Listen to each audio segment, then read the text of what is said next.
Well, color me shocked, eh? Stevie Y has done it again.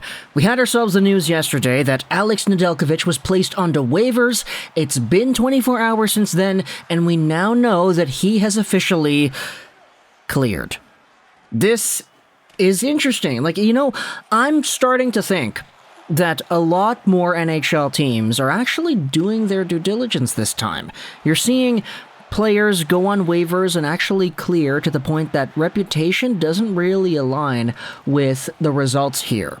Because it happened with Vrana, it happened with Ned. If you had asked me at the beginning of the season, hey, if you placed Vrana on waivers, do you think that guy's gonna get claimed? And I would have been like, yeah, he probably will be. He's a good enough player, and I think everybody knows that he probably will have some team take a flyer on him. Same with Ned. Nedeljkovic was not a bad player last year. He was very good with Carolina a few seasons ago.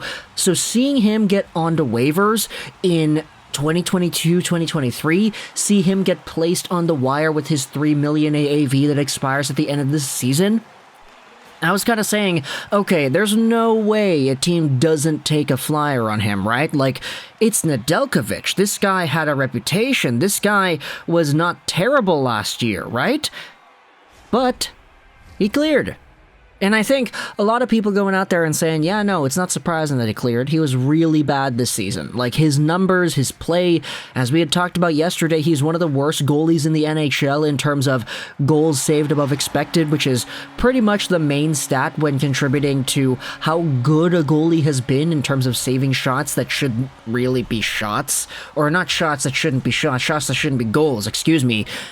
Nedeljkovic has been one of the worst goalies in that respect, and his overall profile this season, an .880 save percentage, a .409 goals against in 9 games played, negative record, that definitely doesn't help. Now, he had already spent some time in Grand Rapids this season, conditioning stint and all, .920 save percentage at .230 goals against in 6 games played, but now he's going to be in Grand Rapids for an extended amount of time, even longer than the conditioning stint allows him to be there, because he cleared. Now it's going to be Magnus Hellberg and Ville Husso up with the main Red Wings squad, and we're going to see how they carry the load heading into the next few weeks here. But for Nedeljkovic, he's a guy that, when you take a look at how this whole process went down, he got sent on waivers, he cleared, now he's going to be in the AHL. Every NHL team had a chance to take Nedeljkovic for free, and they said no.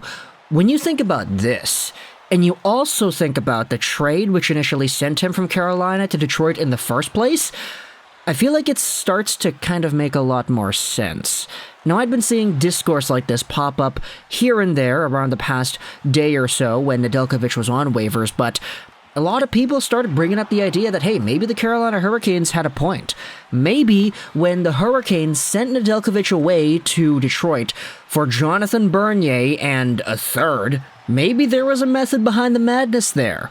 Might I remind you, back when the Red Wings made this trade, it was signing rights for signing rights. It was Bernier and a third for Nedeljkovic. And back when this trade was made, we all kind of said, wait a minute, what the hell? Carolina is trading away a guy who had a .930 save percentage in the regular season and a .920 in the postseason just because they don't want to pay him? Is that really it? They're getting Bernier and a third for a guy that was really good, statistically speaking?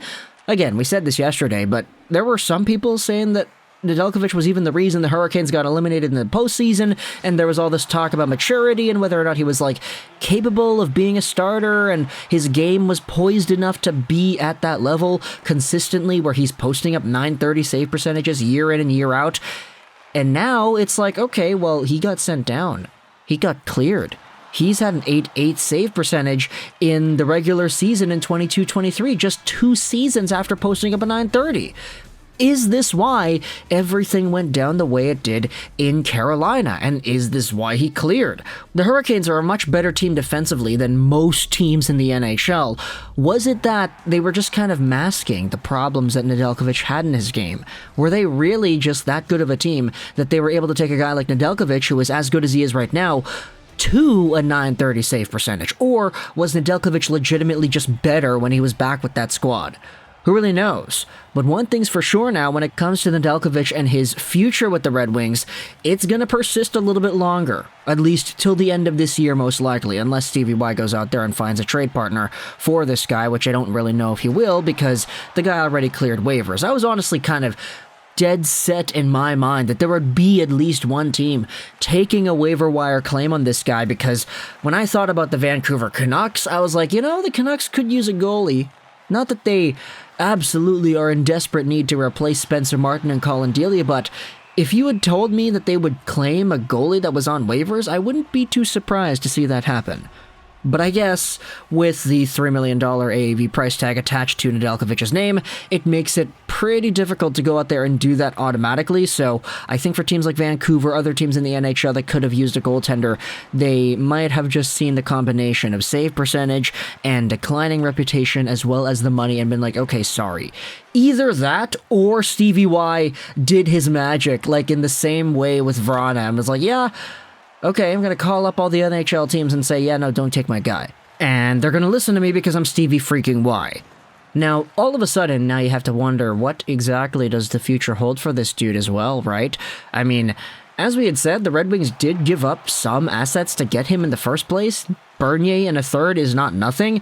Unfortunately, Bernier, of course, didn't re-sign with Carolina, but the third-round pick, that's a trade that a few years ago, we were talking about how much of a win it was and how confusing it was that Carolina didn't want to do this, and I'd seen this discourse popping up the past little while here, saying that Stevie Y is all of a sudden, completely shutting down the Yzer plan, and how there's a little bit of doubt seeping into the minds of NHL fans looking in. Not Red Wings fans, but NHL fans. I've seen some people kind of satirically poking fun at the idea of the Yzer plan, because now you have Yzerman sending down contracts that he had signed himself. Vrana, Nedeljkovic, these were both players that were signed under Stevie Y, and now they're getting sent down. And it's I don't really know how fair it is to criticize and analyze these types of moves, because unforeseen circumstances really do play a part. I mean, Jakub Vrana, nobody could have expected him to go on to Players Assistance Program the way that he did. Nobody could have expected him to rebound and not be up to shape in the way that he did as a result.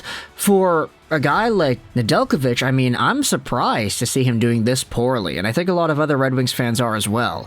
So maybe it was hindsight by Carolina's part, maybe it's Stevie Y messing up, but at the end of the day, these two guys, Vrana and Nedeljkovic, they both got put on waivers and they both cleared. Let me know your thoughts in the comment section below about Stevie Y and the method behind the madness here. Do you think this was the right move? Are you surprised that Nedeljkovic cleared?